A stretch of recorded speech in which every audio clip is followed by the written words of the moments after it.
శ్రీమాత్రే నమ. జయ గురు దత్తాత్రేయ నమ. ఈ వీడియోలో మనం సింహరాశి వారికి డిసెంబర్ 5వ తారీఖు నుంచి మార్చి 11 వరకు వక్రగమనంలో ఉన్నటువంటి గురువు తిరిగి మిథున రాశిలో ప్రవేశించడం వలన సింహరాశి వారికి కలిగే లాభాల గురించి పరిశీలిద్దాం. ఏదైనా ఒక గ్రహం లాభస్థానంలో ఉంటే జాతకుడికి ఉన్నటువంటి అన్ని సమస్యలు ఏదో విధంగా పరిష్కారం చేయడానికి ఆ గ్రహం సహకరించడం జరుగుతూ ఉంటుంది. ఎస్పెషల్లీ గురువు లాభస్థానంలో ప్రవేశించడంతో తిరిగి మన సింహరాశి వారికి మంచి రోజులు ప్రారంభమయ్యాయని చెప్పచ్చు. అంటే ఒక విధంగా గురువు వీళ్ళకి పంచమాధిపతిగా ఉంటే పూర్వపుణ్య స్థానాధిపతి. అందువల్ల మీ పూర్వపుణ్యంలో గత జన్మలో మీరు చేసినటువంటి మంచి ఫలితాలకి ఈ సమయంలో మీరు అవి అనుభవించడానికి ఈ గురుగ్రహం కారణమవుతూ ఉంటుంది. అంటే ఎప్పుడైనా గురువు వక్రించినప్పుడు గత జన్మ ఫలితాలు ఇవ్వడం జరుగుతూ ఉంటుంది అన్నమాట. అంటే మీ యొక్క జన్మ జాతకంలో, అంటే ఎవరి జన్మ జాతకంలో అయినా ఒక గ్రహం వక్రించి ఉంటే ఆ గ్రహానికి సంబంధించినటువంటి పూర్వజన్మ కర్మ ఇంకా మిగిలి ఉంది, దాన్ని కంప్లీట్ చేయాలి అన్న ఉద్దేశంతో తిరిగి జన్మ తీసుకున్నట్టు నాడీ శాస్త్ర గ్రంథాలు చెప్తూ ఉంటాయి.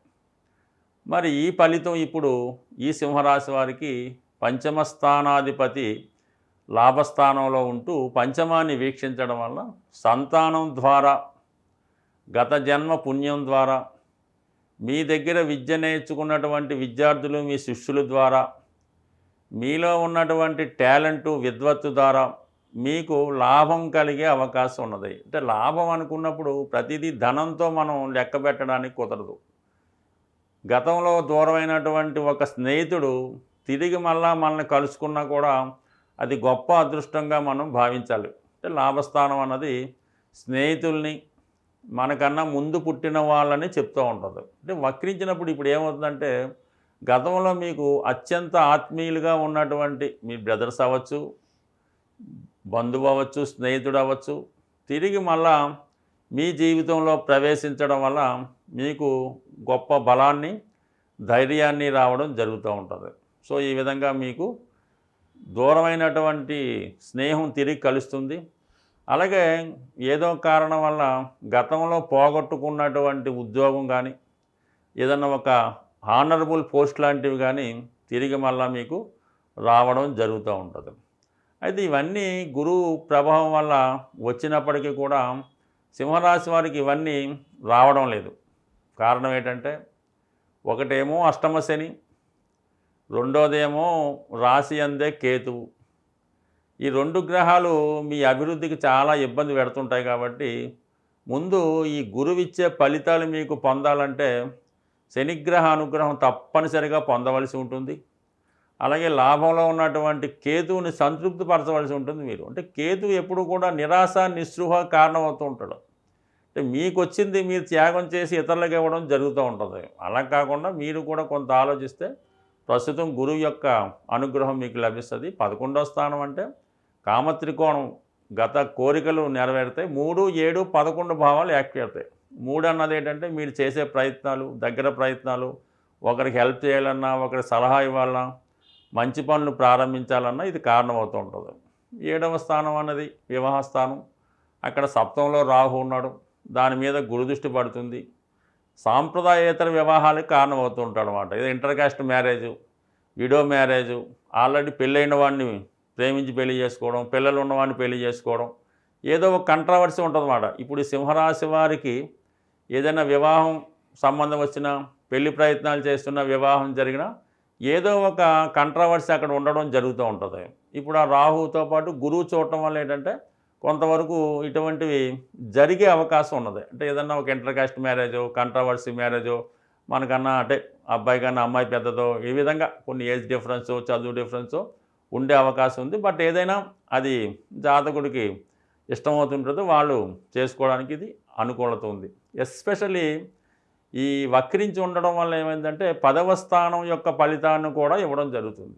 అంటే 10వ స్థానం అంటే 2, 6, 10 స్థానాలు యాక్టివేట్ అవుతాయి. అంటే ఉద్యోగానికి సంబంధించిన విషయాలు ఏదైనా ఈ గురుగ్రహం ఈ సింహరాశి వారికి అష్టమాధిపతి ఉంటాడు. దశమంలో ఉన్న ఫలితం ఇస్తాడు. అంటే ఉద్యోగంలో సడన్గా చేంజెస్ రావడం జరుగుతూ ఉంటుంది. అంటే ఏదైనా కొత్త ఉద్యోగం అభివృద్ధి రావాలంటే ముందు పాత ఉద్యోగం పోగొట్టుకోవడం కానీ, మానివేయడం కానీ, కొన్నాళ్ళు విడిచిపెట్టడం కానీ జరిగే అవకాశం ఉంది. బట్ ఏదైనా ఉద్యోగపరమైనటువంటి చేంజెస్ సడన్గా వచ్చే అవకాశం ఉన్నది. ఏదో పాత ఉద్యోగం పోయిలే ఉందనుకుంటే టక్కని కొత్త ఉద్యోగం లాంటిది కూడా వచ్చే అవకాశం ఉన్నది. సో ఇవన్నీ కూడా జాతకుడు ముందుగా ప్రిపేర్ అయ్యి నిర్ణయించుకుంటే ఏదైనా ఈ జాతకుడికి లాభస్థానంలో గురువు మీరు ఏదైనా ఒక సంకల్పం చేసి గట్టిగా ప్రయత్నం చేస్తే మాత్రం 100% నెరవేరే అవకాశం ఉంది. దానికి మీ యొక్క అర్హత ఉండాలి, అప్పుడు మాత్రమే అది నెరవేరుతుంది. పైపించి అది ఒక మంచి పని అయి ఉండాలి, దానివలన ఎదట వారికి నష్టం లేకుండా ఉండాలి. అప్పుడు మాత్రమే ఈ గురుగ్రహం మీకు ఆ ఫలితాన్ని ఇవ్వడం జరుగుతూ ఉంటుంది. అందువలన ఈ ప్రయత్నాన్ని సంకల్పపూర్వకంగా ముఖ్యంగా గురుగ్రహ కారకత్వాలైనటువంటి ధనం, వివాహం, సంతానం, విజ్ఞానం వీటిని ఖచ్చితంగా కోరుకుంటే కంపల్సరీగా మీరు కోరుకున్న దానికన్నా రెట్టింపు ఫలితం మీరు పొందే అవకాశం ఉంది. అయితే మన సింహరాశి వారికి అటు కేతువు అటు శని ఇబ్బంది పెడుతుంటారు. ఈ 2 గ్రహాలని మీరు కంపల్సరీగా ప్రసన్నం చేసుకోవాలంటే మరి ఆంజనేయ స్వామి తప్ప వేరే మార్గం మనకు కనబడదు. శ్రీమాత్రే నమః. జయ గురు దత్తాత్రేయ నమః. ప్రస్తుతం ఈ గురు వక్రగమనంలో ఉన్నప్పుడు తన శుభ ఫలితాలు మరింత ఎక్కువ ఇవ్వడం జరుగుతూ ఉంటుంది. అయితే ఏదైనా మనం ఒక గ్రహాన్ని ప్రసన్నం చేసుకున్నప్పుడే ఆ గ్రహం మనకి మంచి ఫలితాలు ఇవ్వడం జరుగుతూ ఉంటుంది. అయితే గురువు అనుగ్రహం పొందాలంటే కంపల్సరీగా ఆ వ్యక్తి చాలా ప్యూరిఫైగా ఉండాలన్నమాట. మనసులో ఎటువంటి చెడు ఆలోచన లేకుండా చాలా శుభ్రంగా అతను ఉండవలసి ఉంటుంది. అంటే శరీర శుభ్రతే కాకుండా మానసికంగా, ఆలోచనాపరంగా అన్ని విధాలుగా అతను ప్యూరిఫైగా ఉన్నప్పుడు ఆ భగవంతుని అనుగ్రహం ఆటోమేటిక్గా లభిస్తూ ఉంటుంది. అందువలన ముఖ్యంగా మనం పరిశుభ్రంగా ఉండడం, మన మనసు ప్రశాంతంగా ఉంటూ ఎక్కువగా గురువుకి ప్రసన్నానికి దక్షిణామూర్తి అంటే శివుణ్ణి ఆరాధించవచ్చు. అవకాశం ఉన్నవాళ్ళు దక్షిణామూర్తి యొక్క క్షేత్రాన్ని దర్శించడం వల్ల గురుగ్రహ అనుగ్రహాన్ని పొందవచ్చు. లేదంటే దత్తపీఠం, దత్తక్షేత్రాలు, దత్తాత్రేయుడు, సాయిబాబా వారు, రాఘవేంద్ర స్వామి, లేదంటే మీకు విద్య నేర్పిన గురువు, ఇవన్నీ కాదు మీ తల్లిదండ్రులు, వీళ్ళంతా కూడా గురువు దైవంతో సమానం. కాబట్టి వారికి సేవించడం వల్ల, వారిని బాగా చూసుకోవడం వల్ల గురుగ్రహ అనుగ్రహం సంపాదించడం జరుగుతూ ఉంటుంది. అంటే అతి సులువుగా మనం గురుగ్రహ అనుగ్రహం పొందాలంటే గోసేవ, తప్పనిసరిగా గోశాలని సందర్శించడం, గోవుకి సేవ చేయడం అంటే శుభ్రంగా గోవు ఉన్న ప్రదేశాన్ని శుభ్రపరచడం, గోవుకి మంచి వసతి కల్పించడం, అలాగే గోవుకి స్నానం చేయించడం అయితే కానీ శుభ్రంగా పూజించడం అయితే, అంటే పువ్వులతో పూజించడం కన్నా గోసేవ అంటే గోవుని సేవ చేసి ఆ గోశాల శుచిగా శుభ్రంగా ఉంచడం వల్ల కూడా గురువు యొక్క అనుగ్రహాన్ని పొందడం జరుగుతుంటుంది. ఎటువంటి కార్యక్రమం అయినా ఈ గోశాలలో చేసుకున్నప్పుడు మనకి మంచి ఫలితాలు రావడం జరుగుతూ ఉంటుంది. అంటే ఏదైనా మనకి పరీక్షకి రాస్తున్నాం, ఒక హాల్ టికెట్ వచ్చింది, గోవుకి చూపించి సక్సెస్ అవ్వచ్చు. లేదంటే ఒక అగ్రిమెంట్ చేసుకున్నాం, ఒక వ్యాపారాన్ని ప్రారంభిస్తున్నాం, ఆ వ్యాపార అగ్రిమెంట్లు ఒప్పందులు ఈ గోశాలలో గోవు సమక్షంలో చేసుకోవడం వల్ల కొన్ని ఒప్పందాలు అయితేనే, కొన్ని ప్రమాణాలు అయితేనే వాటికి బలం చేకూరి అవి విజయం చేకూరే అవకాశం ఉంటుంది. ఏదైనా గురుగ్రహ అనుగ్రహం ఈ చిన్న చిన్న వాటి ద్వారా పొందవచ్చు. సరే, అవకాశం ఉన్నవాళ్ళు ఒక మంచి కనక పుష్యరాగాన్ని ధరించవచ్చు. సో లేదంటే ఏదైనా ఒక మంచి పసుపు కొమ్ము ఉంటుంది, అది మరి ఒక దండకు కానీ లేదంటే జేబులో కానీ పెట్టుకోవడం వల్ల కూడా గురువు మనకి బాగా సంకల్పిస్తూ ఉంటాడు, అనుగ్రహిస్తూ ఉంటాడు.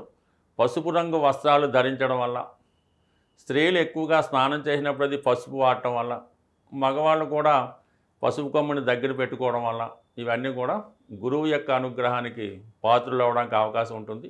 బట్ ఏదైనా ప్రతి గురువారం ఏదో ఒక దేవాలయాన్ని దర్శించి విధి విధానంగా పూజించడం వల్ల గురువు యొక్క అనుగ్రహం పొందడం జరుగుతుంది. బట్ ఏదైనా ఒక మనిషి జీవితంలో శుభాలు జరగాలన్నా, పెళ్ళి, సంతానం లాంటివి కలగాలన్నా, మంచి ఆరోగ్యం రావాలన్నా కంపల్సరిగా గురుబలం జాతకంలో ఉండవలసిందే. గురువు అనుకూలంగా ఉంటేనే మిగతా గ్రహాలు కూడా అనుకూలించి మీకు ఆటి ప్రభావాన్ని కూడా ఇవ్వడం జరుగుతుంది.